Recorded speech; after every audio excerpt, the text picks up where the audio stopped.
विकसित भारत संकल्प यात्रा की 16 दिसंबर से एमपी में शुरुआत होनी है। सीएम डॉक्टर मोहन यादव ने अफसरों के साथ मंत्रालय में बैठक की है और विकसित भारत संकल्प यात्रा को लेकर जहां अफसरों को जरूरी दिशा निर्देश जारी किए हैं। महाकाल की नगरी उज्जैन से यात्रा का शुभारंभ होगा और वर्चुअली इसमें प्रधानमंत्री मोदी भी जुड़ेंगे।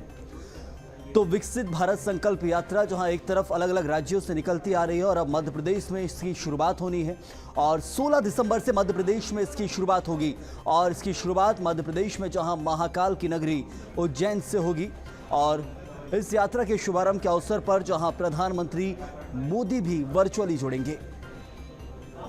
तो महाकाल की नगरी उज्जैन से इस यात्रा का शुभारंभ होना है, जिसको लेकर तैयारियां भी पूरी की जा रही हैं। अधिकारियों को जरूरी दिशा निर्देश भी दिए जा रहे हैं। मंत्रालय में बड़ी बैठक रखी गई, सभी विभाग के जहां अफसर मौजूद रहे और अफसरों को जरूरी दिशा निर्देश दिए गए कि विकसित भारत संकल्प यात्रा में जहां एक तरफ किन किन चीज़ों का पालन करना है, क्या कुछ व्यवस्थाएं करनी है, तो बहुत सारे जो जरूरी निर्देश हैं वो अधिकारियों को दिए हैं। और विस्तार से चर्चा भी करेंगे इस खबर पर हमारे संवाददाता विवेक राणा से।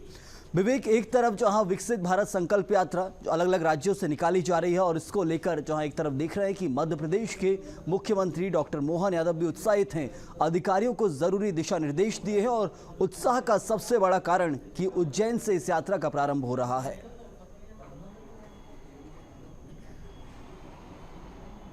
बिल्कुल संयम विकसित भारत संकल्प जो यात्रा है वह अलग अलग राज्यों में निकाली जा रही है, जिस यात्रा के माध्यम से केंद्र सरकार की तमाम योजनाओं को आम जनता तक पहुंचाना, साथ ही लोकसभा चुनाव की जो तैयारी है जिसके चलते ये पूरी यात्रा जो है वो निकाली जा रही है। मगर बात की जाए मध्य प्रदेश की तो मध्य प्रदेश के मुख्यमंत्री डॉक्टर मोहन यादव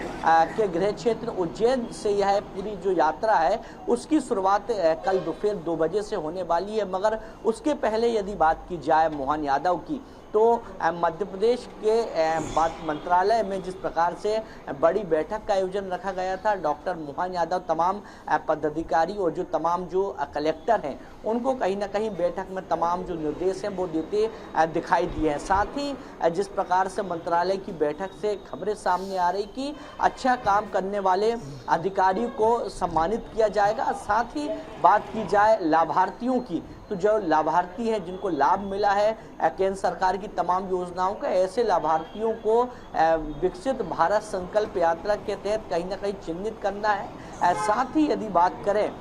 तमाम आवेदकों की, यदि आवेदन आते हैं और आवेदन पर तमाम जो कर्मचारी हैं, जो अधिकारी हैं, यदि कार्रवाई नहीं करते तो उनके खिलाफ जो कार्रवाई है वो भी की जाएगी। साथ ही केंद्र सरकार द्वारा मध्य प्रदेश के लिए करीब 366 जो रथ है, जो वैन है, वो मध्य प्रदेश भेजे जा रहा है केंद्र सरकार द्वारा, जो मध्य प्रदेश के तमाम अलग अलग जिलों से लेकर जो तहसील स्तर तक है वहां तक ही इन रथों के माध्यम से केंद्र सरकार की तमाम योजनाओं का जो बखान है वो कहीं ना कहीं किया जाएगा। साथ ही मोहन यादव की यदि बात करें तो डॉक्टर मोहन यादव जिस प्रकार से लगातार बड़े एक्शन मोड पर दिखाई दे रहा है और कहीं ना कहीं ऐसे पूरे घटनाक्रम की यदि बात करें तो कल भी विकसित भारत संकल्प यात्रा को लेकर एक बड़ी बैठक करते हुए दिखाई दिए थे और आज